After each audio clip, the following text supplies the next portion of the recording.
Live with CDP Sports Talk, a weekly sports and entertainment podcast sponsored by Barry Cullen Chevrolet. Live on YouTube, Facebook, Twitter, Twitch, and LinkedIn. And on audio via Apple Podcast, Google Podcast, Spotify, Anchor FM, iHeartRadio, Amazon Music, Radio Public, and TuneIn. Now, here's your host, Chris Palme.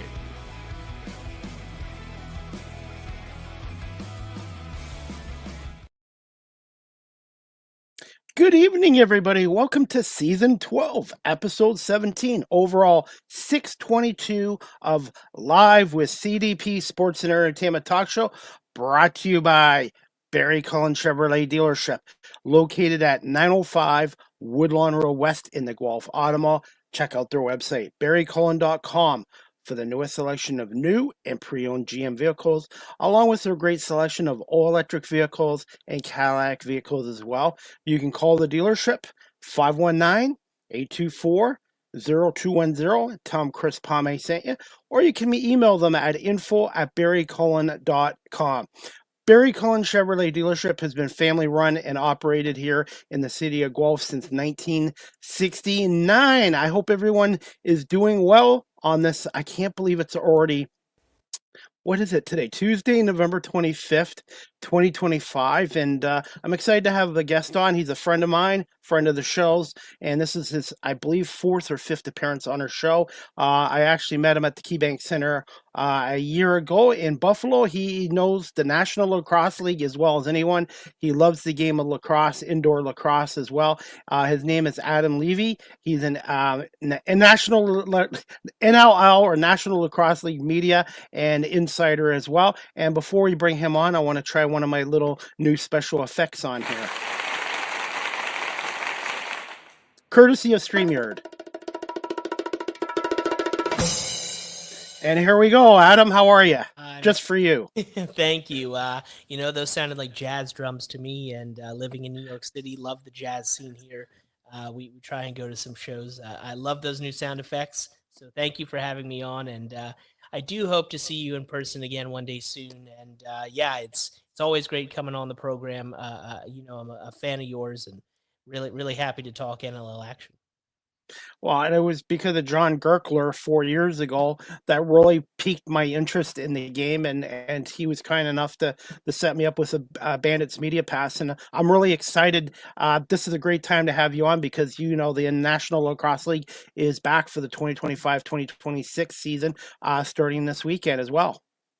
It is so incredible to know that the NLL is back and that we are starting to kick off NLL action, because there was a lot of worry, a lot of concern about what was going to happen over the summer. It really did at some points look like we weren't going to have a season.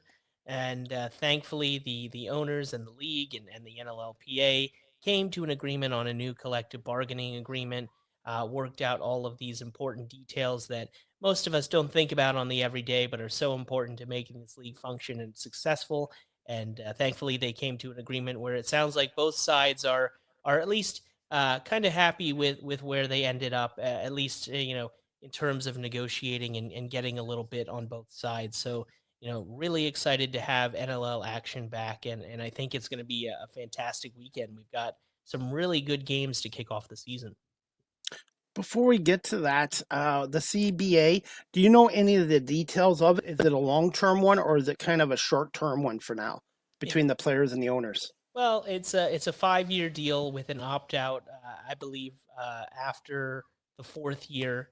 And so that is a longer-term deal than the last deal that we had, which is good. So we don't have to go back to the drawing board, so to speak, and work out all of the details and kind of, hit the drawing board. But, I think it's also a pivotal point in the league and a pivotal point for the sport of lacrosse, because as we all know, the Olympics are coming up in 2028. So now with stability in the CBA and stability, so it seems, within the National Lacrosse League, and, having some very successful teams and so much competitiveness, that we are now kind of linked with this run-up and this push to grow the game of lacrosse across the globe by having a stable league with really, really good teams.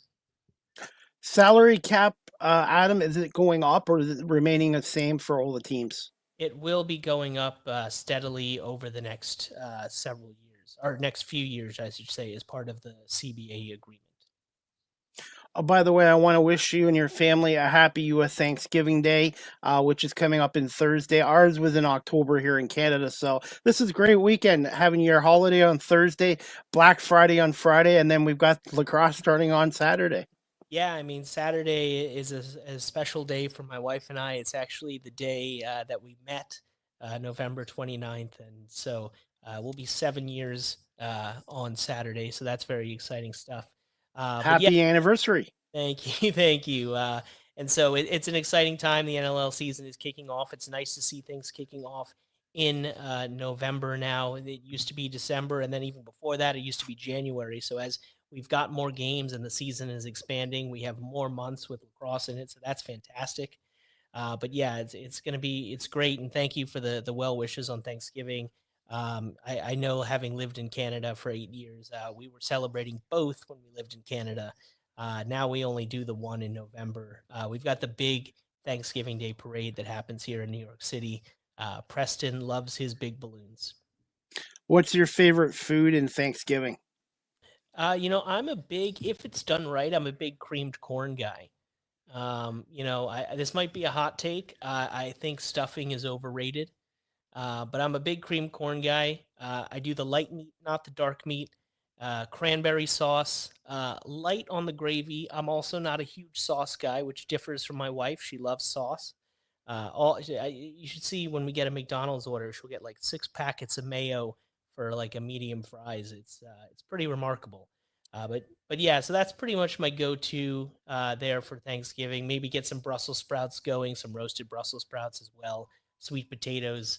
I skip on the marshmallows on the sweet potato because sweet potatoes, especially once roasted, are already sweet. No need for more marshmallows. That just seems excessive sweetness. So I would say that that is my full Thanksgiving order. Apple pie or pumpkin pie? And then we'll get on to lacrosse. Another maybe kind of hot take, or actually this would be a hot take. I'm not really a pie guy, but if I had to choose, I would do pumpkin over apple pie. I cannot stand apple desserts. By the way, we have a viewer on from Buffalo, New York, the home of the Bandits. His name is Robbie Schneider. He has his own podcast show, the 716 Sports Blizzard podcast. He loves the Bandits, the Bills, unfortunately, and the Sabres. I'm trying to get him to be an Eagles fan and Pistons fan. I want him to support, at least the Bandits are winners. And he wants to say, go Bandits. Hi, Chris and Adam. And you know what I hate? Everybody says, oh, Buffalo's a losing town. The Sabres and the Bills and the Bisons or whatever. But you know what? The Buffalo Bandits are three-time three-peat champions, and they've won 7 championships in their history. To me, the National Lacrosse League, to me, should be considered up there in the top 4, top 5 sports, in my opinion. Yeah, and you know me, you don't have to sell that to me. I completely agree, and hopefully one day we can get there. And Robbie, I see go Birds there. I was born and raised a Ravens fan, although I don't really follow the NFL much anymore. But thank you for listening, and yeah, it's great to see more podcasts out there. Chris, 622 episodes, is it? I mean, this is you're kind of leading the charge here for having a long, successful podcast career. Hopefully, all of us can get to that point. I'm trying to get back onto radio, and if I can't get back onto radio, I just want to continue to build this brand. And a talk show, podcast, radio show is only as good as its guests, and I've been very fortunate. And the CFL, especially, and this league as well, has been really good to me for opportunities. Well, that's amazing to hear, and you are so hardworking. You're such a kind human being. And you really devote so much of your time and energy to whatever you put your mind to, and that's a very admirable trait, and I'm glad that people are noticing. And the Buffalo Bandits too, they took me in and they gave me opportunities, and when I go down there, I feel like it's like my second home with Chris Swinson, Ali Brady, John Gerkler, Steve Bermel, Bud Bailey too. Bud Bailey, you can be sarcastic, but knows sports as well as anybody, and he has a passion for the Bandits too. So, Bud Bailey too. I just feel like home there, and these guys are great athletes, and I want to see the sport continue to grow because I think this is just as good as the National Hockey League, is my in my opinion. Yeah, and I'm not a big hockey guy either, but I see on social media all the time the Sabres are struggling, and I feel the pain. I can understand when a team that you love and the city has tried to embrace is not being successful. But yes, Bandit Land, one of the best sporting environments in the entire world of sports, and on those broadcasts, with Gertler, you've got Steve Bermel and you've got Dave Buchanan, one of the best broadcast teams there, and all also amazing human beings. Adam, I'm not sure if you'll know this. Out of the 14 teams, how many teams have radio broadcasts besides the Bandits? Radio at home, or do you mean at the road as well? Well, the Bandits do the home and road games on, I think, WGR 550 and the Bet 1520, I believe, in Yeah, Buffalo.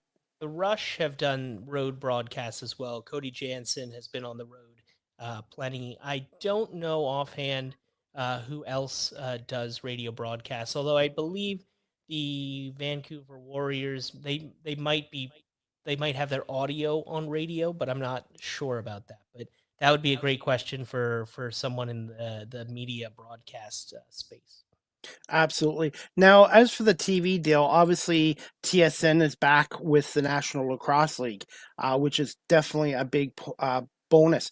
What's the latest with ESPN? Like, is the league gonna get their games on ESPN two, I guess, or ESPN Plus? I think, well, ESPN Plus, yes, you've got those games, and then you've got NLL Plus now as well, which is going to help grow the game globally, which I think is a great stretch. And we talk about the importance of the CBA and getting more eyes on the sport. I think that's a great way to do it, and I think it's been very successful, even with the summer ball stuff. So, but yeah, you'll get your games on ESPN Plus, which is very good. I know that requires a subscription, and then you'll also get your games on TSN Plus and the TSN Games of the Week. So you'll have that. I think that in terms of a broader ESPN deal, I think we don't want that, but I don't necessarily think that that's right around the corner. I know that there are many great minds within the National Lacrosse League that have been working to try and make that happen. But I cannot speak for ESPN as to why they haven't decided to do that. I would imagine they look at viewership and listener numbers and they just don't find it to be worth it. Is there going to be any more outdoor games this year? And is there going to be more on box? I think it's the on box series. I hadn't. I had heard rumors that there was going to be a second unbox game, but then I talked to a few people and it looked like it was only going to be that one. But I'd say stay tuned on that. An outdoor game would be phenomenal. I mean, we would love to see that again. What they did in San Diego was super cool. I believe that was a couple of years ago now at Snapdragon Stadium. So that was a very cool thing to see, and I know that having that happen again is something that people have talked about.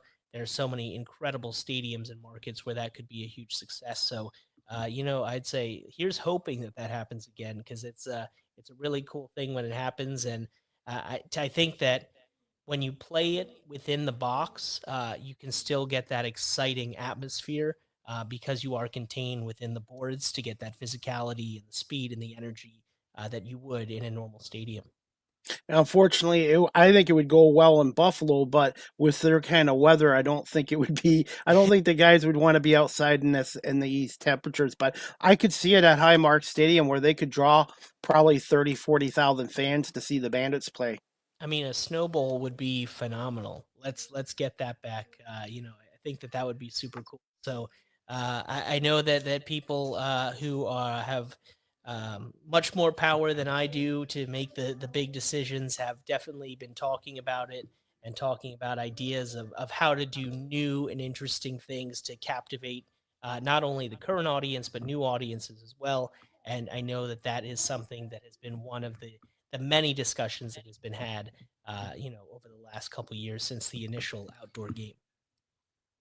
Adam, what are your thoughts on another National Lacrosse League franchise in the offseason relocating to Canada, Ontario, with the Firewolves now relocating to Oshawa from Albany? Yeah, and I've actually got a piece on Inside Lacrosse, IL Indoor, coming out in regards to what the Oshawa Firewolves, what they kind of have planned and kind of a strategy, how they're going to approach that new fan base and why that region, the Durham region, uh, they think will be very successful for them. Obviously, rich, deep roots in lacrosse and box lacrosse in particular. So that should be a very successful space. Plus, it's also a smaller barn. I believe it's like 6,152 fans is the capacity, so about one third of Bandit Land. But we've seen a lot of great success in markets that have smaller barns. We saw it with Mississauga when the Rock were there. Now in Hamilton, also still a smaller arena. We've seen it in Halifax where it's about 10,000 people. That has been able to sell out pretty well. We've seen it in a couple other places as well. So I think that it does work, and I know the sheer numbers may not pop off the charts when you see, oh, that's 5,000, but you really want to see, if you're an owner, you want to be selling out the arena that you're in. And then once you're doing that on a regular basis, then you can say, okay, maybe do we need to find a bigger home for more fans? But I think that the best recipe for success, long term success, is you start small and you grow big. So I think that it'll be great for Oshawa. I think that the team that they have is very young, very talented. Dyson Williams, Ty Kurtz, Alex Simmons. You bring in a veteran like Kyle Rubish in front of Doug Jameson, one of the best goaltenders in this league and one of the best Indigenous players in the National Lacrosse League. It's great to have that Indigenous representation. So I think that, in my humble opinion, I think that they're going to be a playoff team this year. So I think that to kickstart their inaugural year in Oshawa, I think it's going to be good times. Why did you? I'm going to reword this question. Why did the NLL not be successful? Or I shouldn't say the word fail, but why did it not work in Albany? I think that there's a lot of different ways to answer that. One thing I think that is key, and I think we saw it in Long Island. I think we saw it in the Dallas Fort Worth area with Panther City, maybe some other regions. Yes, Albany is a great lacrosse hotbed, but it is not a box lacrosse hotbed. It has definitely got the University of Albany and some neighboring towns with great schools or nearby towns. You look at Syracuse, you look at some of the schools around the kind of I guess suburban New York City area that are not too far. The Connecticut region, not too far, but again, not in box lacrosse. And so that education component gets very tricky, and it's good to see that the NLL has introduced over the last couple of years this Unboxed initiative, which is trying to get box lacrosse and with an NLL brand attached to schools and kids learning and sticks in kids' hands and get more kids playing lacrosse and maybe learning the box game, because the field game is what most fans in the United States are used to, except for maybe a couple of regions such as Buffalo, which has had box lacrosse for 30 years, and it just was so successful to begin with, and then things really just stayed hot, except for maybe a few years in the mid 2000s there. But other than that, it's been a great success. So I think that the education component and getting fans to really buy in. If you don't know much about the sport and you don't have a real connection to this version of the game, with today's economy and things like that, it's hard to sell people. Despite how tremendous Albany's deals were for those games and the product that was on the floor, it can just get tough to sell enough people on that. So I think that's a big part, and that I think is what's going to be successful for Oshawa in Durham, is that it's already a box lacrosse hotbed that has produced so much box talent. You look at Dyson Williams from the Oshawa area. You look at a guy like Mark Matthews, who's been a great talent, still playing in the league with the Toronto Rock. A guy like Shane Jackson from a nearby town. So many guys from the Durham region who have played in the National Lacrosse League. You've got Junior A, Junior C, even in that area. So I think it just it's time for that area to test out having a team, and I think it's going to be successful. What are your thoughts on Rochester being sold by the Pagulos? I think they were bought by Seneca Nation. Just thoughts on how important was it to keep that franchise in Rochester? Oh, it was incredibly important. One of the most important moments in recent NLL history, and I think had that uh, not gone the way that it did, I think that we might have seen things not go as well with the CBA. So I think that you're hearing an echo for me now. No, I can hear you. Oh, okay, I got that on my end. Anyway, I think that one thing with Rochester was that talking to a bunch of those guys, they were really uncertain as to what was going to take place this season, if they were going to ever be together again, and to feel that when you have such a tight knit unit like that is really tough. And so I think that once Seneca Nation and President Seneca bought the team, and you see the passion and the history that he has in the game, and again tying it to the indigenous roots, I think that couldn't have worked out better. And now there is such life that has been uh, breathed into that organization, and I think that it went from, oh my God, we might not ever have a team in Rochester again because this would be the second time that an organization would fail there, to wow, we've got an owner who believes in the game, who believes in this team, who is buying in, and you've got a product on the floor, those guys, that family there, that is just right in this kind of sweet spot to compete for a championship. And so really Rochester, I think, is one of the feel good stories of the summer, and I think they're going to be one of the best teams in the league this year. Any chance that the Pagulos could unload the Bandits as well, or do you feel they're going to be their owners for a while yet? Well, there's been so many rumors about that happening, and I can't say that I've heard directly about that situation, but I have heard so many people from the outside looking in who have talked about how the Pagulas have been looking to offload the Bandits, and I know that that could be on the table. We obviously don't want to see another ownership group be selling. We want to see owners buying in. We want to see owners sticking with clubs and saying, okay, this is going to work out. But we also have to be realistic, and when we talk about the CBA and the negotiations, and maybe there were some tense moments because there needs to be an understanding of the amount of money we're talking about in terms of how much money the owners are putting in and how much money the owners are losing year after year. Most teams are not profitable. The Bandits are, I think, maybe even the lone team that are profitable. And so I think that when it comes to the sacrifice the owners are making, we have to understand that they are doing something for the greater good of the sport, but they can only do that for as long as it makes sense for their financial bottom line. So I think that at the same time, the players are some of the most talented athletes in the world with what they can do, and it'd be great to see them be full-time athletes and get paid like that. But again, where the sport is and with the amount of money that it's bringing in, it's just such a fine line to make it work for everyone, so everyone's 100% happy. And I think a lot of this revenue starts. Obviously, you want to get fans in the arenas, but a lot of these big leagues that are successful is because of the TV contract. So hopefully, eventually, they'll get more money coming in from the TV networks as well, more exposure for the league. Yeah, no, that would be great, and it would be great to see TV stations buying in. I believe the Bandits were on TV for the finals there, and the numbers were great. I think it was a couple 100,000 people tuning in, maybe a few 100,000 people tuning in for that championship. So you love to see it from that region, but you look at Buffalo, and you have to take away the history of box lacrosse, but you can say what has also been successful about box lacrosse in Buffalo?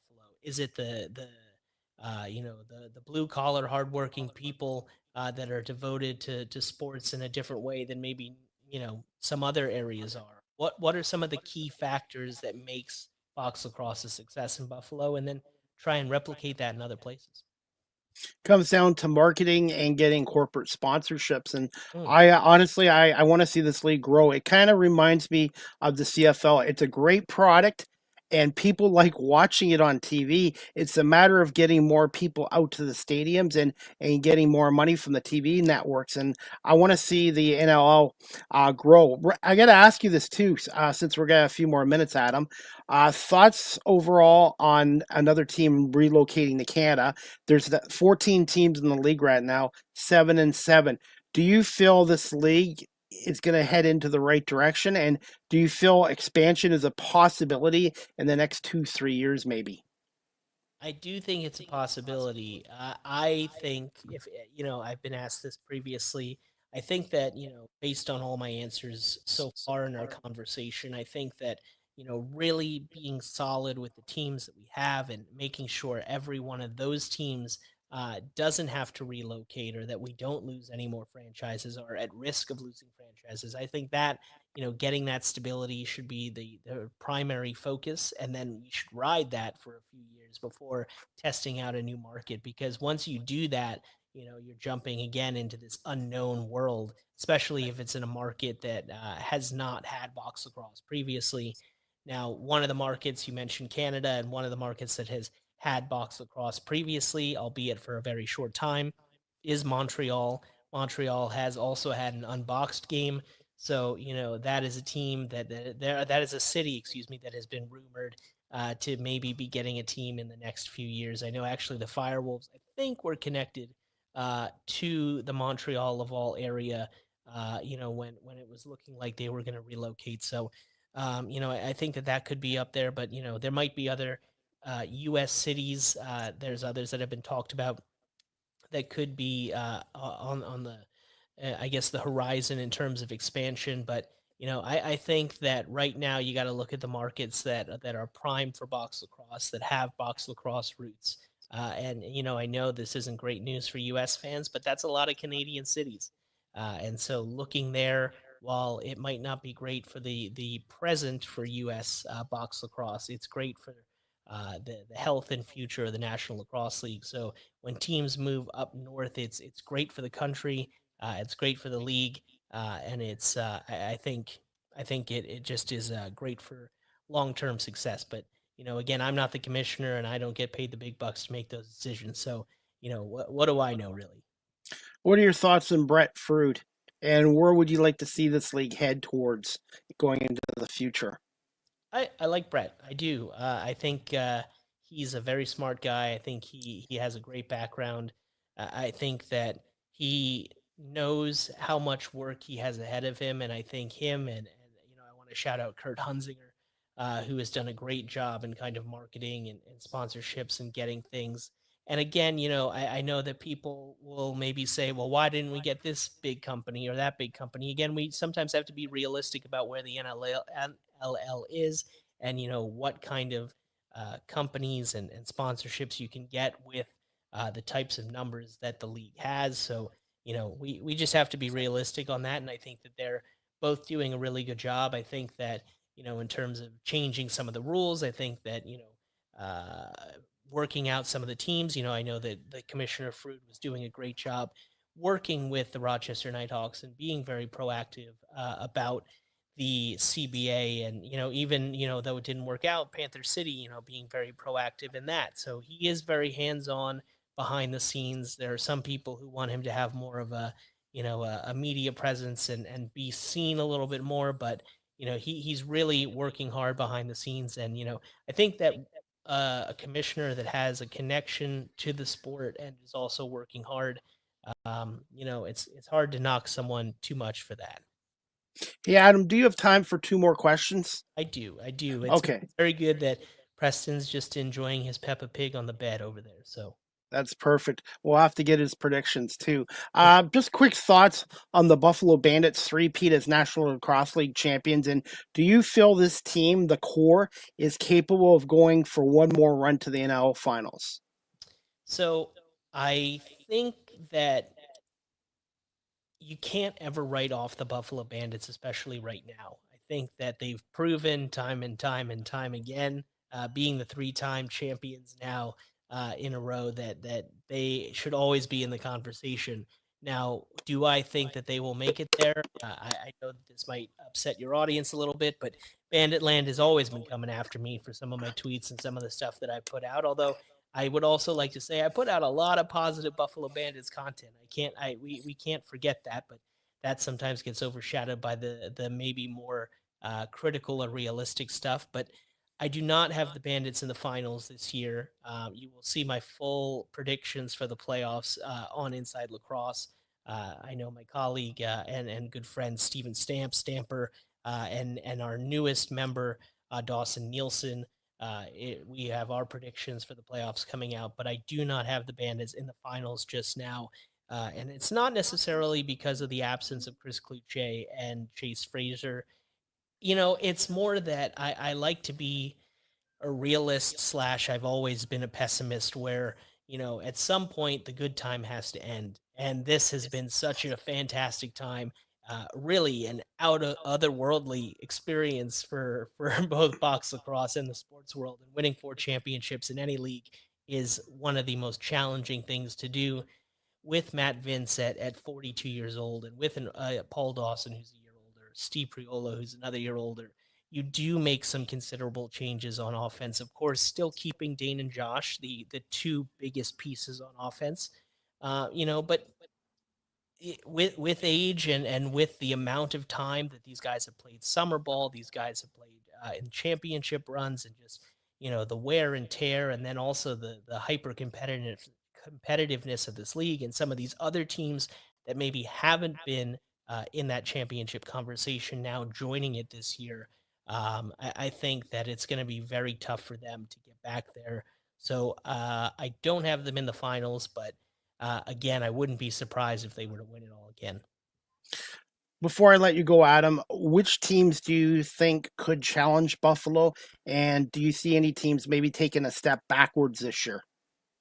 Well, I think the two teams that are going to step backwards, although I guess Philadelphia was already not in a great spot, but Philly's going to have, I think, they might struggle a little bit. Obviously losing Mitch Jones and Shane Simpson. It looks like they're not going to have Mitch DeSnoo, or they won't have Mitch DeSnoo for sure. Whether he ends up in Buffalo or Toronto is yet to be determined by the arbitration committee. That'll be interesting to see how that plays out, but he cannot and won't play in Philadelphia this season. So I think that they're going to struggle. I think that Calgary, obviously, with the amount of players that they lost, is going to be really tough.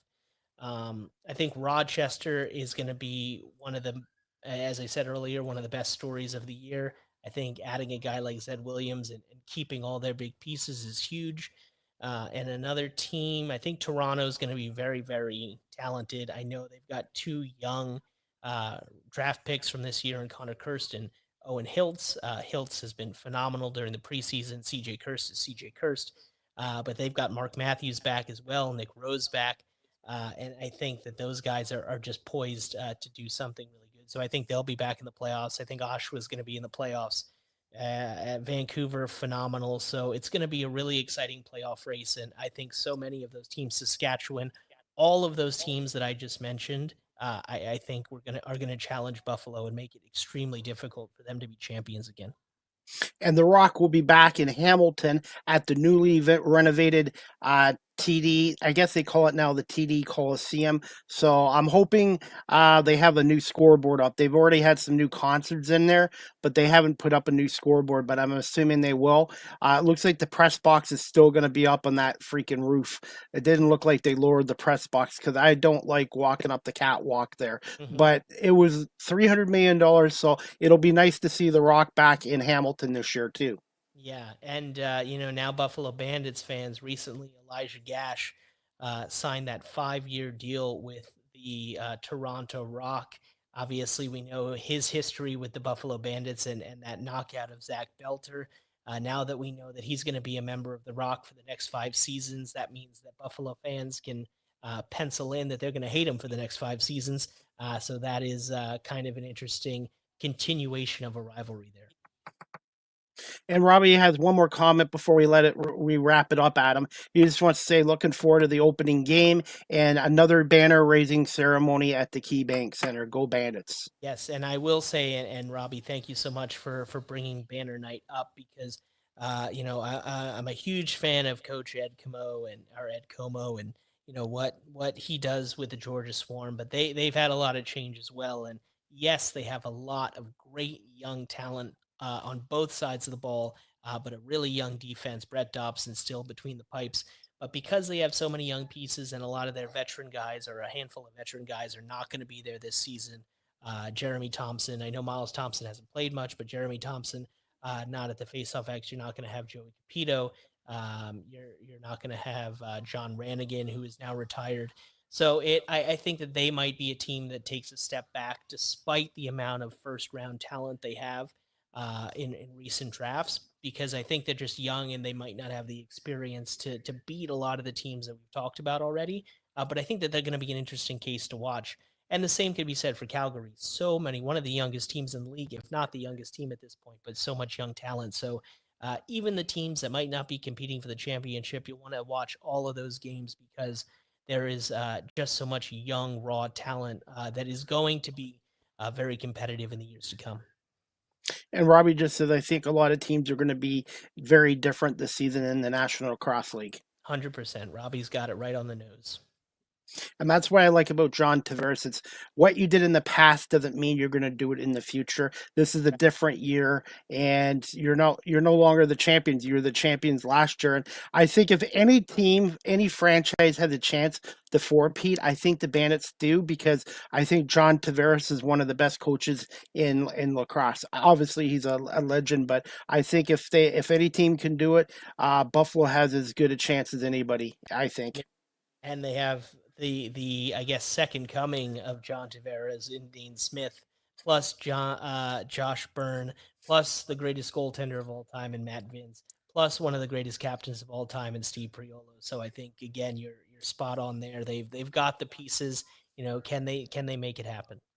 Is Mike related to Steve, by the way? Are they brothers? Mike who? Mike Triolo, who they got from Saskatchewan? That's a good question. That is no, that's Triolo and Priolo. Sorry. Okay, I get that mixed up. Yeah, I get that mixed up. The guys watch this show. I'm not going to live it down, so I apologize. For some reason, I get that mixed up. But hey, Adam, finally, can you just tell us about your next upcoming article on Inside Lacrosse, where people can follow that website, and your next Inside Lacrosse website? Your next Matrix podcast show.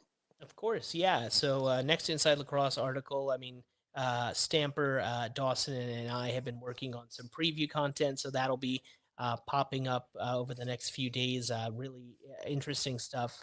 And I know a lot of websites are doing that now, but definitely go check that out on IL Indoors. Our Inside Lacrosse is IL Indoor. My next feature article is going to be about the Oshawa Firewolves, talking to Russ Shepard, one of the guys who makes everything run there. So kind of how they're embracing the Durham region and that market, and why it's going to be successful in the Durham region and in Oshawa. So that is going to be coming out, I believe, either tomorrow or Thursday. And then the Lacrosse Matrix, that is going to be a couple episodes are going to be out on Thursday, as well as Preston's Picks, which is coming out. And by the way, need to get people to sign up for Preston's Picks on officepooljunkie.com. It is completely free, and the prize, Chris, is 2 free season passes for the team of your choice if you win for the 2026-2027 season. That sounds like a pretty good deal to me. And if you're a PLL fan that signs up, I welcome you to do so. Test the waters out with the National Lacrosse League. I think you'll enjoy it, and I will have a PLL prize pack for you. But I will also be having Lacrosse Matrix episodes breaking down Preston's Picks, a little fun little thing I'm going to do to add more episodes there. I've got Robert Church as a guest on this week's episode, and also Joe Rezateritz, the Hamburg native around Buffalo, who, by the way, I hope has gone to Dane Smith's Sandbaggers during this off season, as it is in Hamburg, New York. But yeah, he will also be on the podcast this week. So a lot of stuff coming up, a very busy time. The holidays are here, but when the NLL season kicks off, that is the main focus. So really excited to be back. I took some time off over the summer, needed to for personal family reasons, and now things are a little bit more settled there. So we are a go for a great season. And are you going to be at any arenas in the next few weeks or the next month? Probably going to be maybe at the Philadelphia Wings opener in a couple weeks. Definitely going to be there in January. I've got a wedding I'm going to in the beginning of the month. But other than that, I think I'm going to save my games until March, April, May. Really do that.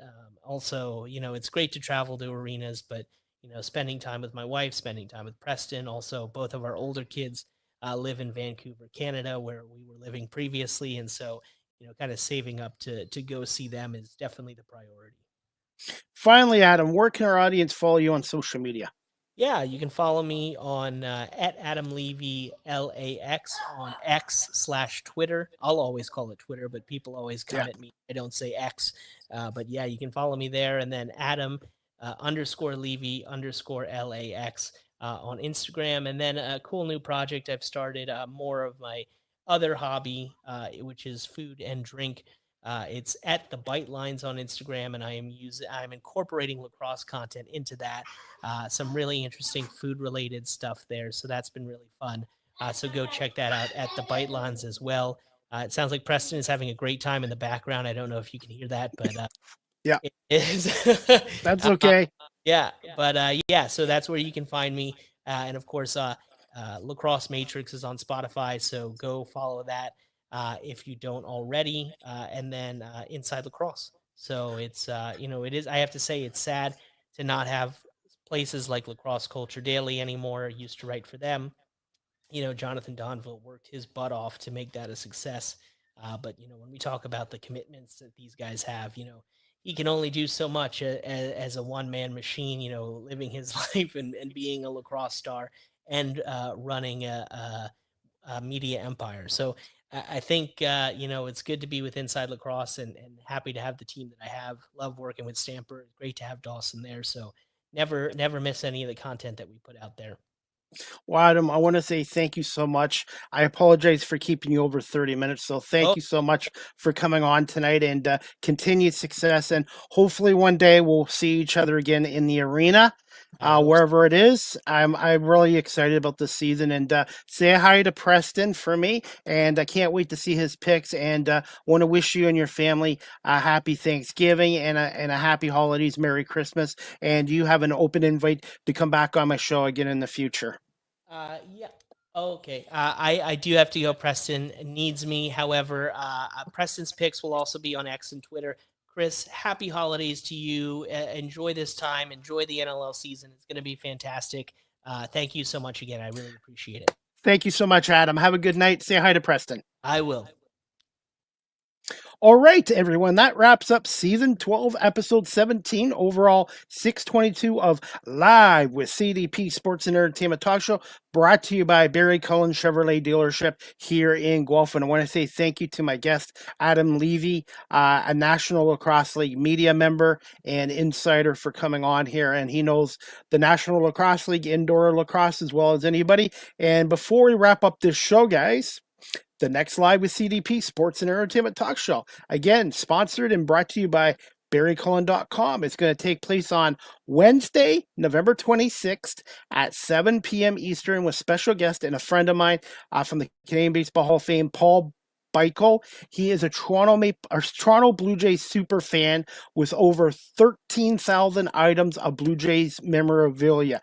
I don't know anyone in North America that has as much love for his team as Paul does with the Toronto Blue Jays, and I've met him a couple times at the Canadian Baseball Hall of Fame. So Paul's going to come on and talk to us about the 2025 World Series between the Dodgers and the Blue Jays, his experience at the Rogers Center, and some more memorabilia he picked up from the Dodgers Blue Jays series, and maybe he'll show some of his room. He's got one room, a shrine devoted to the Toronto Blue Jays, and all of his collections as well. So Paul Beichel will be on tomorrow night 7 o'clock for his second appearance, and that Dodgers Blue Jays series was amazing. Unfortunately, the Jays ended up losing in 7, but that was one of the best World Series I've seen in a while as well. So if you're a fan of the Toronto Blue Jays, fan of baseball, Major League Baseball, Canadian baseball, check out Paul Bleichel tomorrow night on Live with CDP Sports and Entertainment Talk Show at 7 o'clock. And as we wrap up this show, guys, I'm going to play a little clip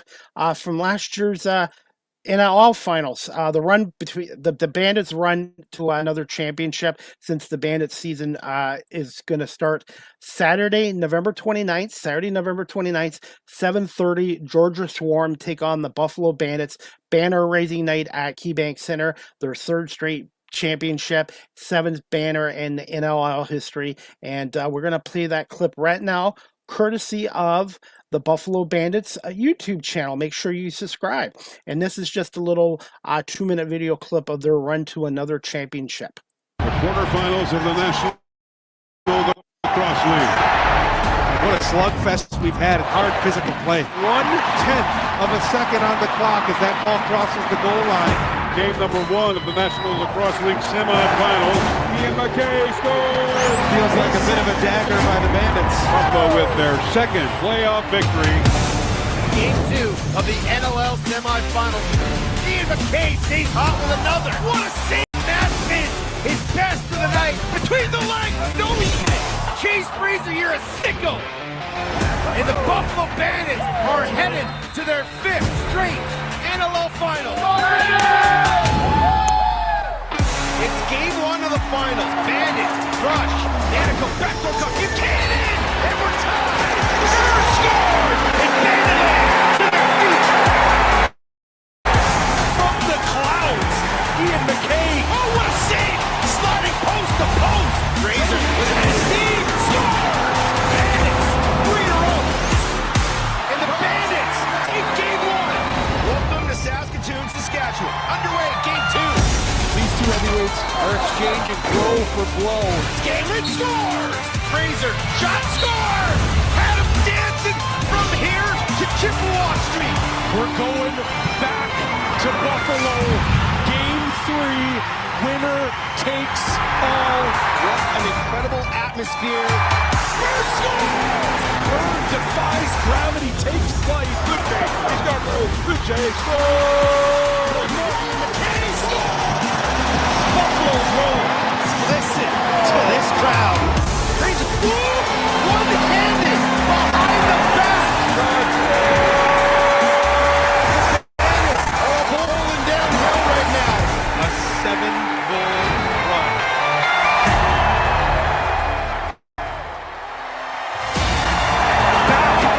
Back to back. And perhaps the best there ever was.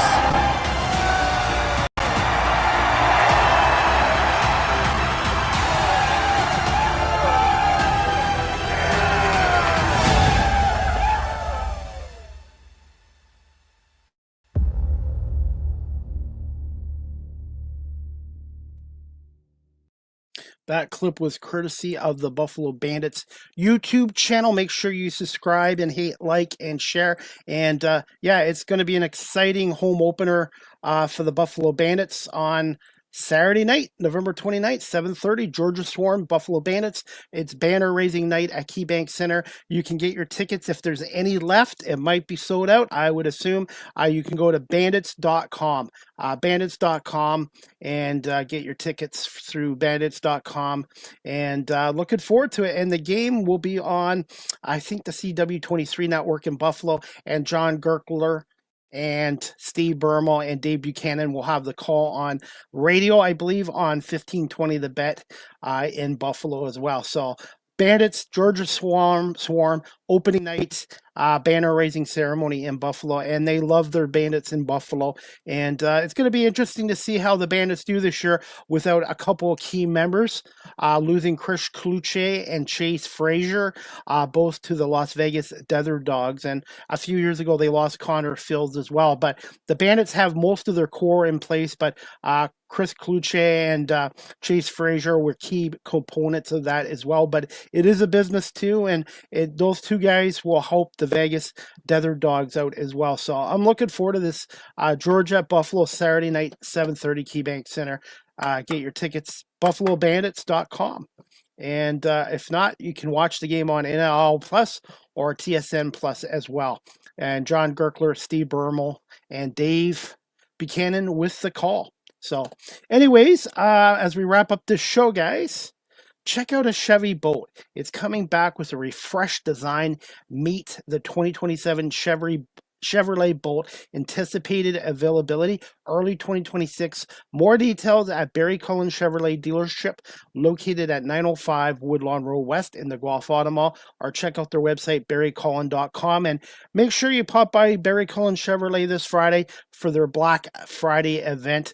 More details if you pop into the dealership. So they're doing a Black Friday event at Barry Cullen Chevrolet this Friday, and again, that Chevrolet Bolt should be out in early 2026 as well. And if you're looking for winter tires, winter is coming, and we've already had cold temperatures and snow here in Southern Ontario. If you're looking for winter tires, check out Barry Cullen Chevrolet dealership and contact Greg Smith.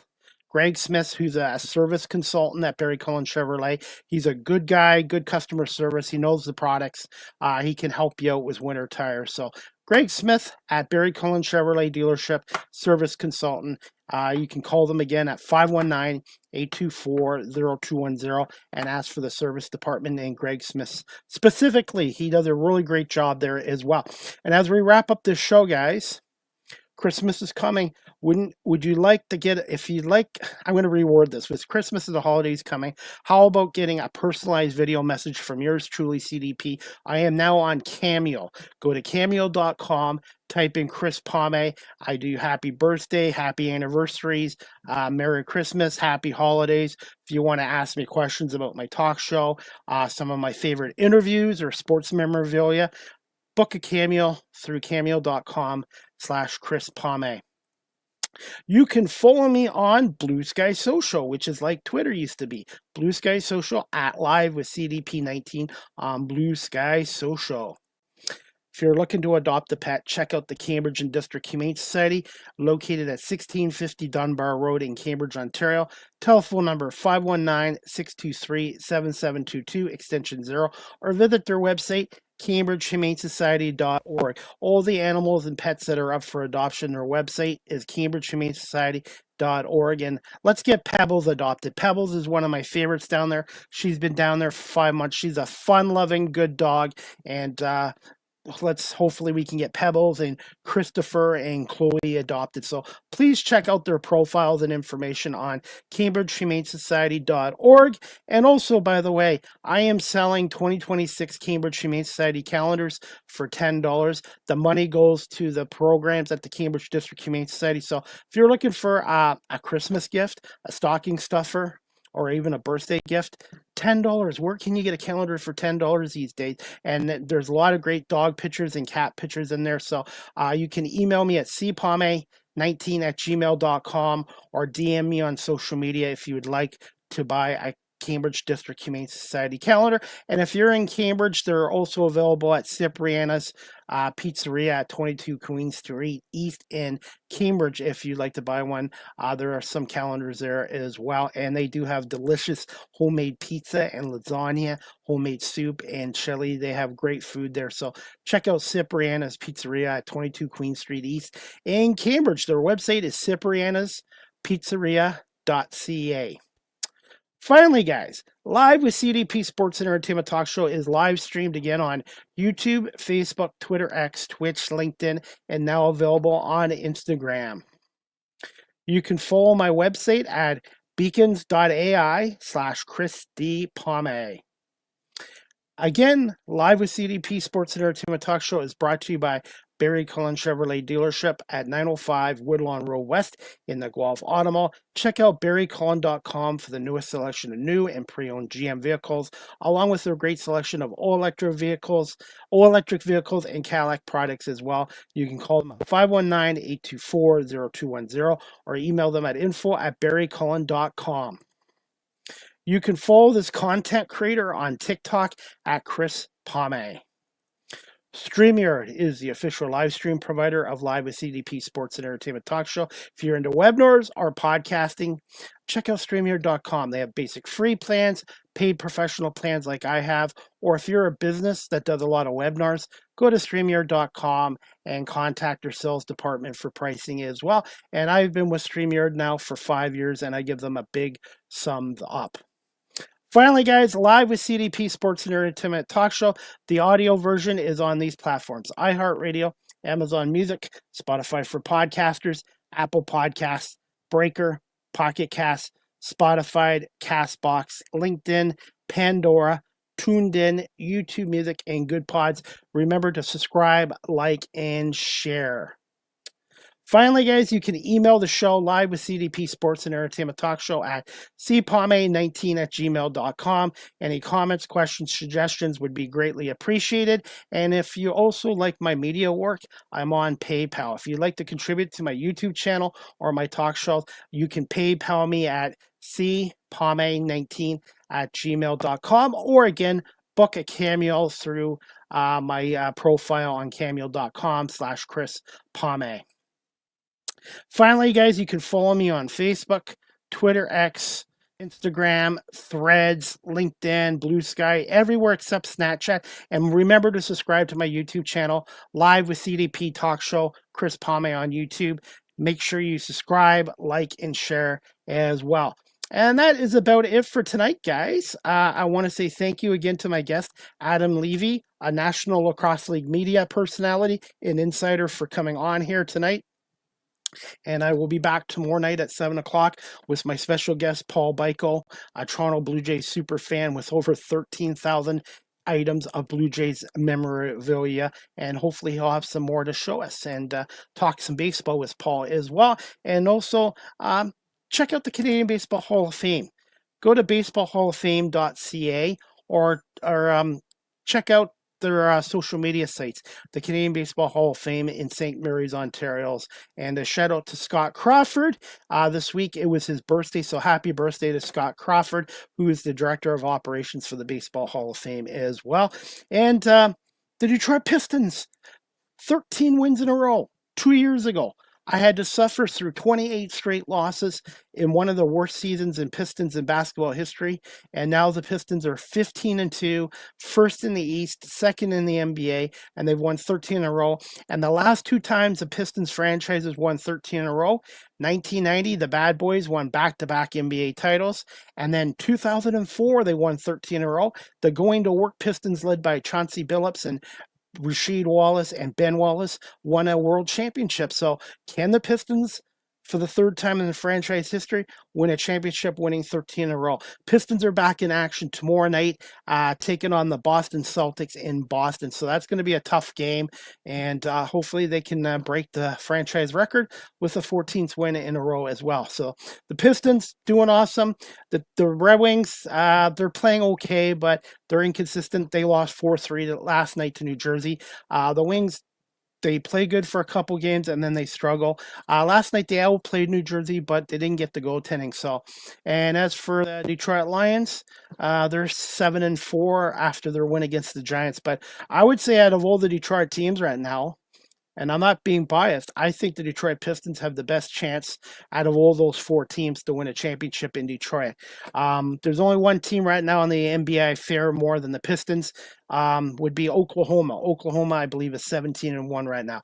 They are the defending champions, and I think Oklahoma is probably going to get back to the finals. But as for the Pistons, one game at a time, and hopefully they can keep winning as well. And as for the Philadelphia Eagles, they're back in action on Black Friday, 3 o'clock, when the Caleb Williams and Ben Johnson-led Chicago Bears, 8-3, take on the Philadelphia Eagles at 8-3. Bears coming off a big win against the Pittsburgh Steelers, and the Eagles coming off that devastating collapse against Dallas, losing 24-21 after being up 21-0 as well. That is about it for tonight, guys. I want to say thank you again to Adam Levi for coming on from the National Lacrosse League, and I want to say thank you to everyone watching this live stream and on our audio platforms as well. And if you're a business looking to advertise on this platform, email me at cpalme19@gmail.com or DM me on my social media pages.